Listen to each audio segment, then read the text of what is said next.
congratulations on what, obviously you're still doing stuff, but what an amazing run of amazing stuff you've done. And you've definitely affected the culture. I mean, you've done so many iconic things that, is it weird for you to hear them repeated, things you've written that have become like part of the American and global lexicon? I'm curious as to how that makes you feel, because you got to know that some things that have been said, like, you know, you didn't write the one about in Jaws about we're going to need a bigger boat, but you have things in Terminator that are just like, you know, there's just no way to, everyone knows where they came from.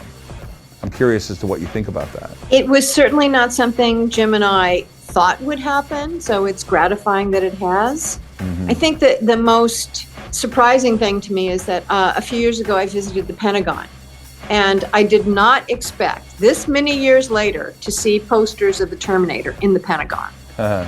So I think that was one of the more unusual discoveries that I made, was that it has a lot of fans in the Pentagon.